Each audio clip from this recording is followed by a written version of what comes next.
오늘은 하나님이 세우신 구원의 종합계획, 하나님이 세우신 구원의 종합계획이라는 제목으로 말씀을 상고합니다.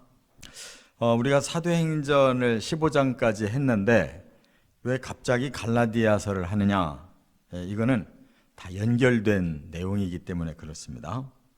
이 사도행전 15장에서 예루살렘 공회가 있었다고 그랬어요. 왜냐하면 복음이 이제 분열되기 시작했기 때문에 이대로 가면은 안 되겠다 싶어서 이제 지도자들이 예루살렘에 모여서 안디옥에서 그 문제가 발생했기 때문에 안디옥의 대표로 바나바, 바울 들어오고 또 이제 사도들 다 모이고 이렇게 해서 이제 어떤 복음이 이제 진짜 복음이냐 이렇게 선별을 하게 된 것입니다. 그런데 이 갈라디아서가 연대기 성경에서는 바로 이 사도행전 15장 뒤에 바로 나와요. 갈라디아서가. 왜 그러냐? 사도 바울이 13편이나 서신을 썼는데 이제 역사적인 순서도 그렇고 또 내용도 그렇고 예루살렘 공회를 통해서 정해진 그 복음을 이제 잘 설명한 사람이 바울이고, 그리고 오늘 본문이 그 절정이에요. 갈라디아서 안에서도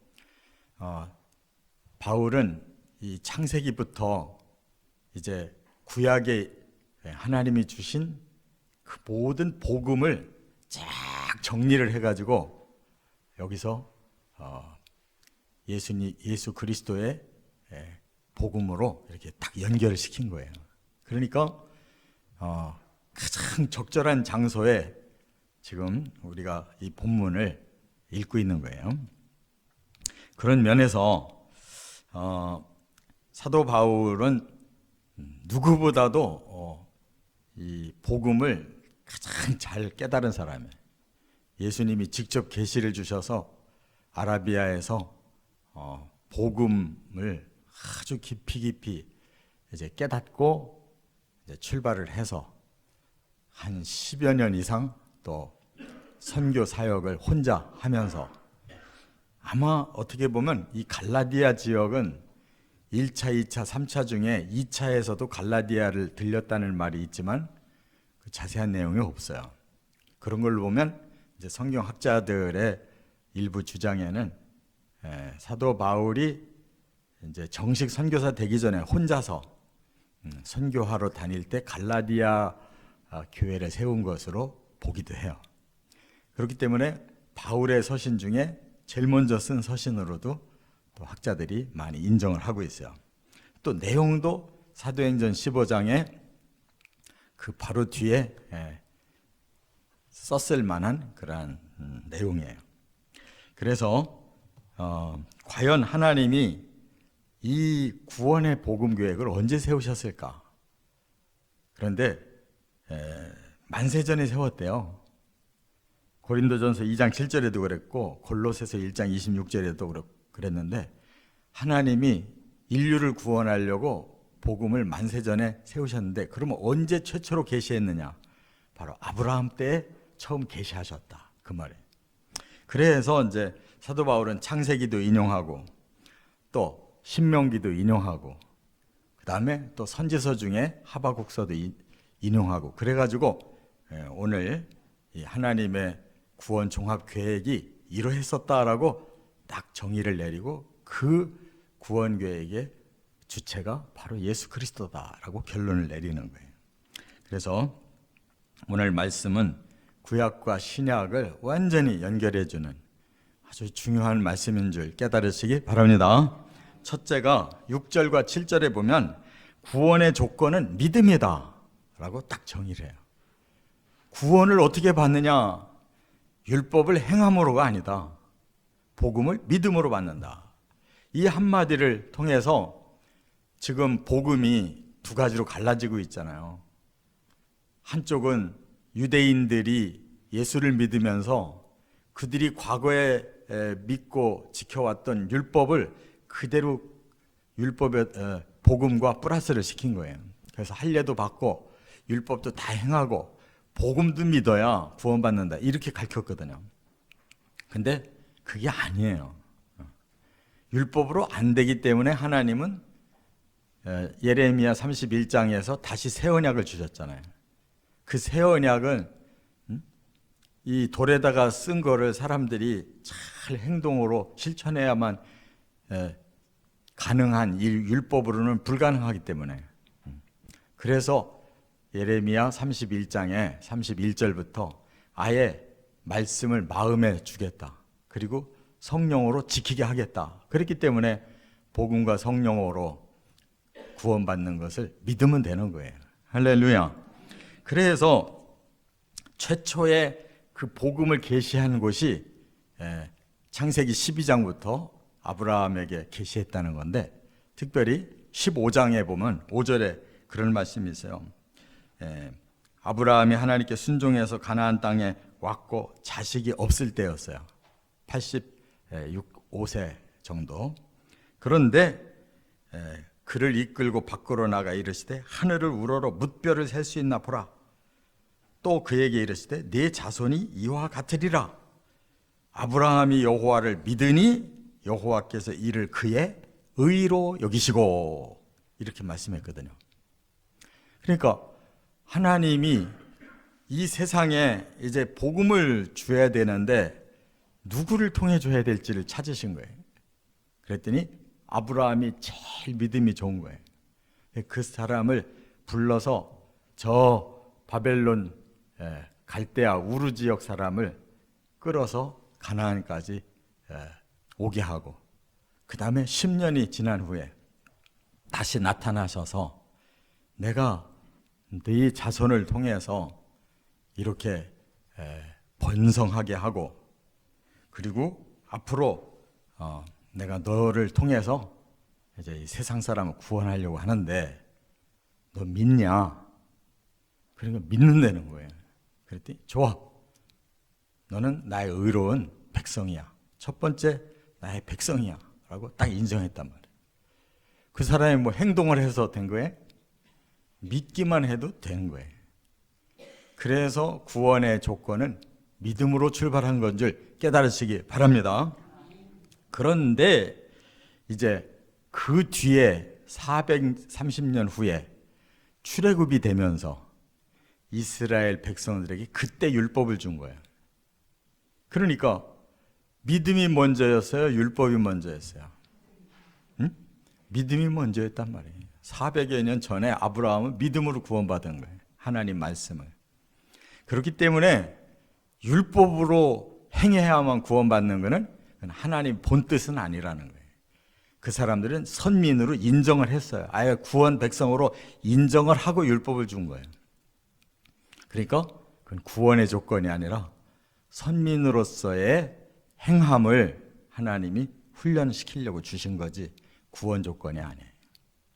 자, 그렇기 때문에 오늘 본문 7절에도 분명히 그랬죠. 그런즉 믿음으로 말미암은 자들은 아브라함의 자손인 줄 알지어다. 아브라함의 진짜 자손은 육친의 자손이 아니에요. 아브라함의 믿음을 따라간 영적 자손이 진짜 자손이라 이거예요. 그래서 저와 여러분은 아브라함의 자손인 줄 믿습니다. 왜? 천국에 가면 아브라함이 거기 있고 그의 믿음을 이은 우리가 바로 천국에 들어가니까 아브라함의 육신의 자손이 아니라 믿음을 통한 자손들만 거기 오는 거예요. 우리는 아브라함의 자손인 줄 믿습니다. 그래서 아까도 말씀드린 것처럼 율법을 행해야 구원받는다. 그것은 구원의 원리가 아니라는 거예요. 구원은 아브라함에게 주신 그 언약을 믿는 사람들이 그 구원에 참여하는 것이다. 그래서 예수님이 요한복음 1장 12절에 그랬죠. 영접하는 자, 그 이름을 믿는 자들에게는 무슨 권세? 하나님 자녀가 되는 권세가 그때 주어진 것이에요. 그리고 그 일을 위해서 예수님은 요한복음 3장에 뭐라고 그러셨냐면 모세 때에 뱀이 들려진 것처럼 인자도 들림을 받을 거다. 높이 달려서 십자가에 죽음으로써 그 복음을 믿으면 구원받는다. 그렇기 때문에 요한복음 11장에 그 십자가를 믿는 자들에게는 내가 부활의 구원을 이루어 줄 거다. 이렇게 말씀한 거예요. 자, 두 번째, 구원의 대상을 말씀했는데 8절 9절에 모든 인류라고 말씀하고 있어요. 여기에서 우리가 구약에서 바로 이스라엘 사람들이 잘못 해석한 것이 이거라는 것을 깨달아요. 하나님은 아브라함의 자손 중에 이제 이삭 그리고 야곱의 씨를 다 선민으로 인정하셨어요. 그러면 그 사람들이 선민이라는 것은 그 사람들에게만 구원을 받는다는 뜻이냐? 그게 아니에요.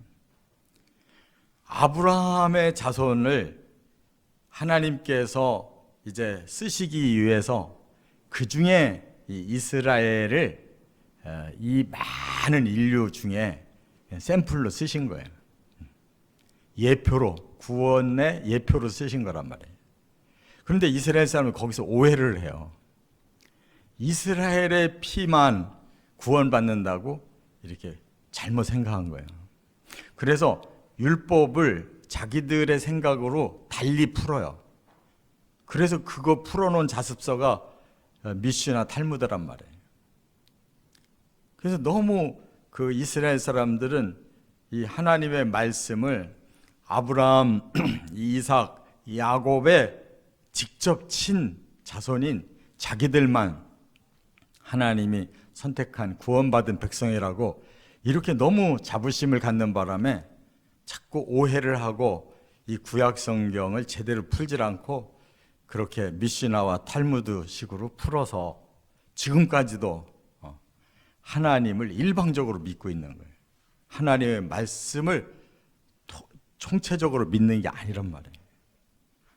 그 사람들이 깨닫고 회개할 일이 정말 7년 대환란 때야. 딱 한 7년만 71회의 구원 그 계획 중에 69일에를 실패한 사람들이 마지막 한 일에 7년 동안에 회개하고 돌아올 사람들이 이스라엘 사람들인 거예요. 그래서 구원의 대상은 이스라엘만이 아니다. 인류 전체다라고 바로 하나님이 말씀하신 것을 사도 바울 찾아내서 그걸 입증시키는 거예요.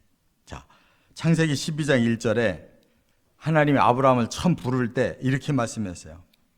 너는 너의 고향 친척과 아버지의 집을 떠나 내가 네게 보여줄 땅으로 가라.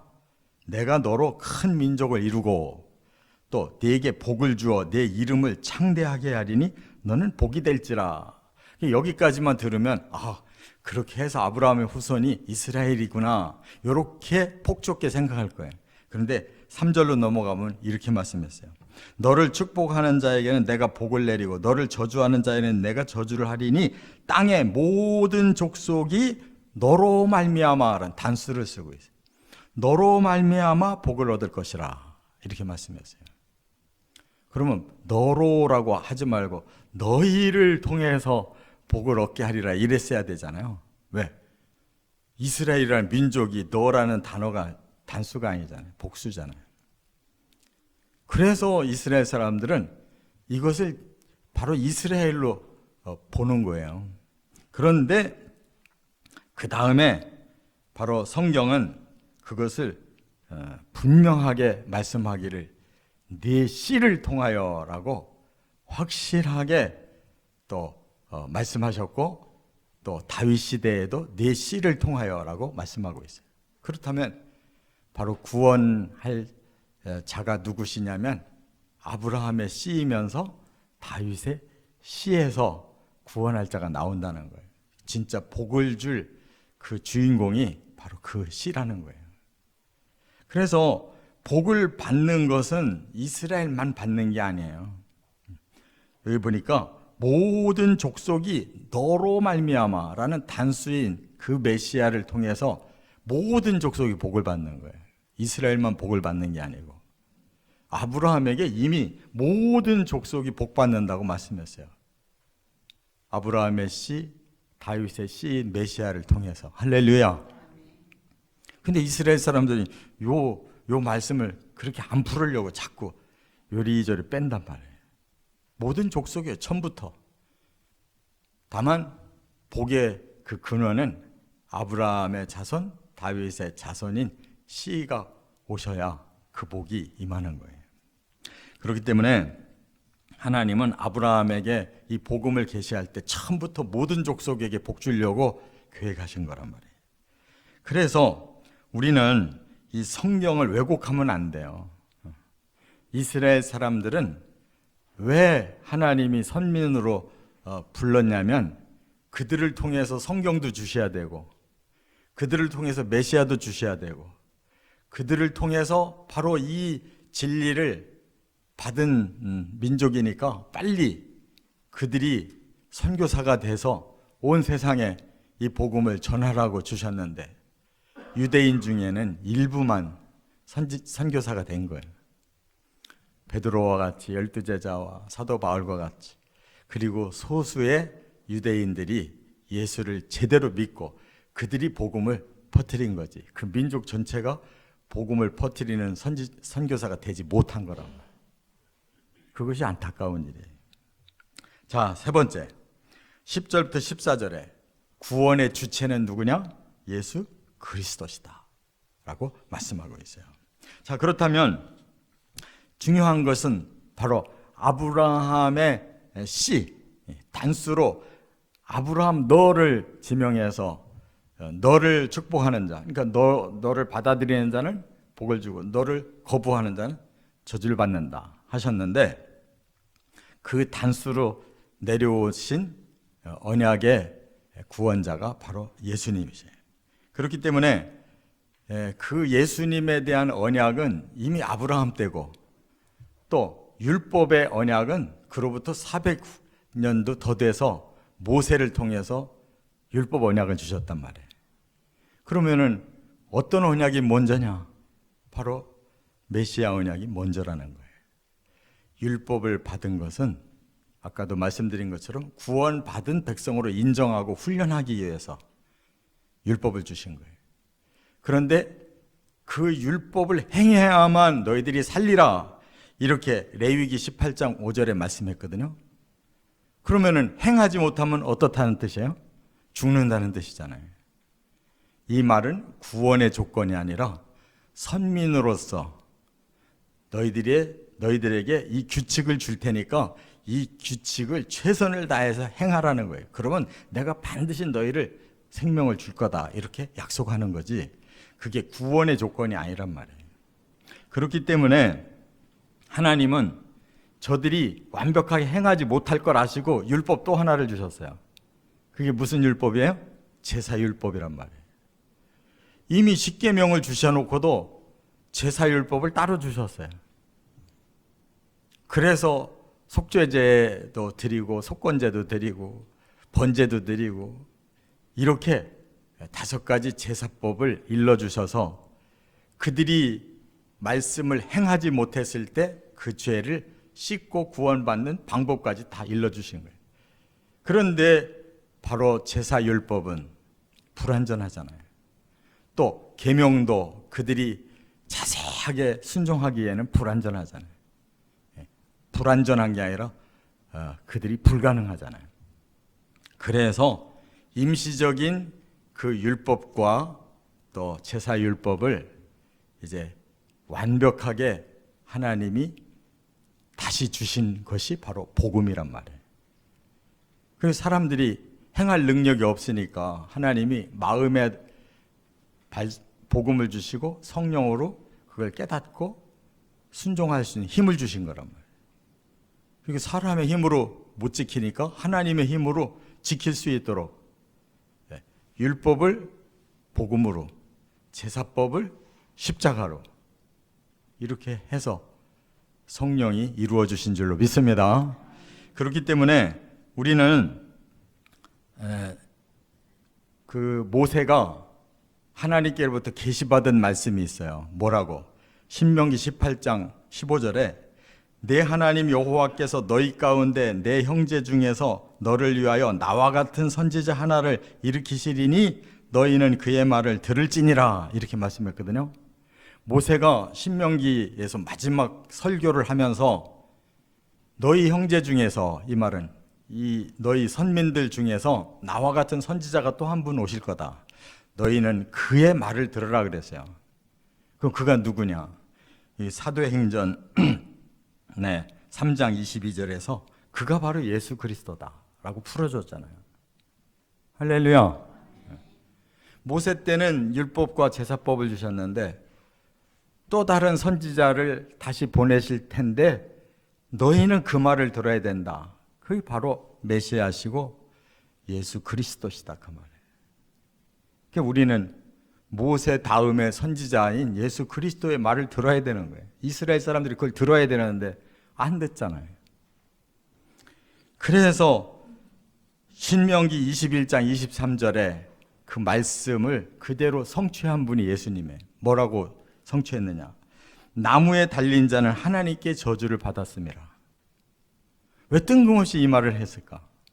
그건 뜬금없이가 아니에요. 다시 오실 그 선지자 예수 그리스도는 인류의 죄값을 대신 저주를 받고 죽어야 인류의 죄값이 해결되기 때문에 이렇게 미리 저주받은, 나무에 달린 자는 저주받은 자라고 예언을 해놓으신 거란 말이에요. 그래서 예수님이 대신 십자가에 저주를 받으셔서 그 저주는 사라지고 죄도 사라지고 우리를 부활시켜서 영원한 생명을 주신다는 거 믿으시기 바랍니다. 이처럼 사도 바울은 기가 막히게 구약 말씀을 다 풀어서 예수 그리스도로 딱 연결해줘요. 그리고 이제 선지서 중에서 하바국서를 딱 잡아가지고 하바국 2장 4절을 이렇게 인용했어요. 보라, 그의 마음은 교만하며 그 속에서 정직하지 못하나. 이 말은 뭐야? 사람은 마음이 교만하고 정직하지 못하대요. 그러나 의인이 될 수가 있어요. 어떻게? 의인은 그의 믿음으로 말미암아 살리라 그랬어요. 사람은 교만하고 정직하지 못하나 의인이 될 수가 있어요. 믿음으로. 뭘 믿어야 되겠어요? 하나님이 보내신 구원자를 믿음으로 살아난다, 생명을 얻는다라고 하바국 2장 4절의 말씀을 인용해서 바로 예수님이 대신 저주를 당하시고 또 이제 저주를 풀기 위해 부활하셨으니 예수님의 십자가와 부활의 복음을 믿기만 하면 너희는 다시 구원받는다라고 설명해 줬단 말이에요. 할렐루야. 이것이 창세기 22장의 성취예요. 창세기 22장 가보면 아브라함에게 네 아들 잡아 바쳐 명령을 하셔서 3일 동안 마음에 품고 예루살렘에 있는 모리아 산 꼭대기에서 아들을 눕히고 잡아 죽이잖아요. 근데 하나님이 네 믿음을 테스트해봤다, 됐다 하고 다른 양을 준비해놨다가 잡아서 죽이잖아요. 그것이 뭐라고 말씀했냐면 창세기 22장 16절에 내 아들 내 독자도 아끼지 아니하였은즉 18절에 내 씨로 말미암아 천하 만민이 복을 받으리라 그랬어요. 내 씨, 아브라함에게 죽임 당해야 될 그 이삭을 하나님이 살리셔서 그 씨를 통해 천하 만민이 복받게 하겠다는 게 예수 그리스도의 복음이란 말이에요. 이미 창세기 때 그 복음을, 아들을 죽임으로써 사람을 살리는 복음을 이미 재현시키셨단 말이에요. 이렇게 성경은 너무 정확하게 복음을 아브라함 시대 때 이미 다 계시하셨다고. 할렐루야. 근데 이걸 아직 이스라엘 사람들이 못 믿고 있다는 게 얼마나 안타까워요. 사도 바울이 로마서 9장, 10장, 11장에서 내 민족이 구원받을 수만 있다면 내가 대신 저주를 받고 싶다라고 말하고 있는 것이 바로 이런 것을 알기 때문에 그렇게 말을 한 거예요. 우리 민족도 마찬가지잖아요. 이 종말의 시대에 대한민국에 복음이 들어와서 이렇게 갑작스러운 변화가 일어나고 세계를 향해서 오직 드러낼 수 있는 것은 복음밖에 없어요. 우리 한국이. 무슨 뭐 다른 걸로 강대국 되는 게 아니에요. 이 마지막 시대에 제이스라엘처럼 우리가 복음을 온 세상에 전하는 그런 복의 씨가 되어지시길 주의 이름으로 축원합니다.